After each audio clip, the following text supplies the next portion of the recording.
Hello বন্ধুরা, কেমন আছেন সবাই?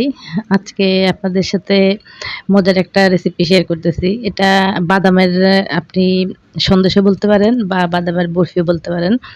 তো চলুন আমরা এটা কি বাদাম দিয়ে করলাম সেটা আপনাদের সাথে শেয়ার করি। আমি এটা চীনা বাদাম দিয়ে করেছি। এটা চীনা বাদামটাকে আমি এ ভিজিয়ে তারপরে যে উপরে লাল অংশটা থাকে খোসা সেটা আমি ফেলে দিয়েছি। ফেলে তারপরে এটাকে ভিজিয়ে রেখে এটাকে ব্লেন্ড করে নিয়েছি। তো বাদামটা ভিজিয়ে রাখলে এটা একটু সফট হয়। তো ব্লেন্ড করতে সুবিধা হয়। তো আমি ব্লেন্ড করে নিয়ে তারপরে আমি চুলায় চলে যাচ্ছি।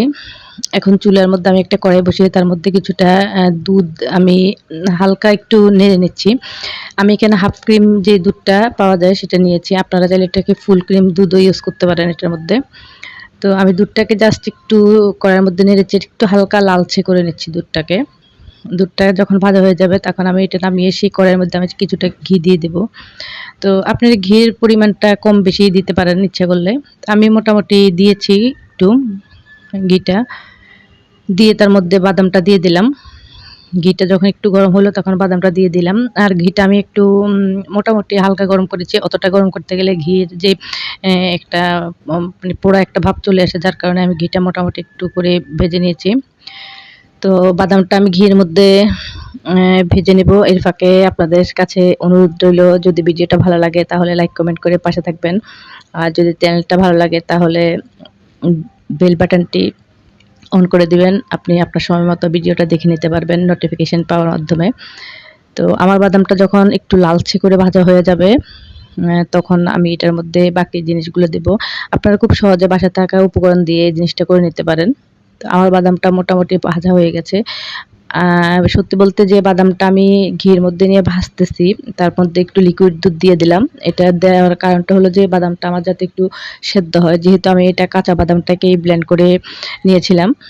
তো বাদামটা যখন মোটামুটি খুব ভালো করে ভাজা, ভাজা হয়ে যাবে তখন আমি তার মধ্যে সেই ভেজে রাখা গুঁড়ো দুধটা দিয়ে দেব। তো আপনারা চাইলে এখানে ফুল ক্রিম গুঁড়ো দুধ দিতে পারেন অথবা আপনারা লিকুইড দুধ দিয়ে পুরোটা করতে পারেন। গুঁড়ো দুধ দেওয়ার দরকার হতে পারে না আপনাদের। যদি আপনারা চান যে না গুঁড়ো দুধ দেব না, আমি পুরাটাই দেব লিকুইড দুধ, তাহলে লিকুইড দুধ দিয়ে ভালো করে এটাকে জাল দিয়ে নিলেও পারেন। তো আমি দুধের সাথে যখন অ্যাম বাদামের মিশ্রণটা মিক্স করেছি তখন এটা একটু থিকনেসটা বেড়ে গেছে। তো এই পর্যায়ে আমি চিনিটা দিয়ে দেব। চিনিটা কিন্তু আপনারা চাইলে এটাকে ব্লেন্ডারে চিনিটাকে গুঁড়ো করে নিয়ে তারপরে পরে এড করতে পারেন। কিন্তু আমি একসাথেই, যেহেতু আমার চিনিটা দানাদার, তো আমি এটাকে দানাদার চিনিটা একসাথে ভালো করে এটার সাথে মিশিয়ে নিলাম।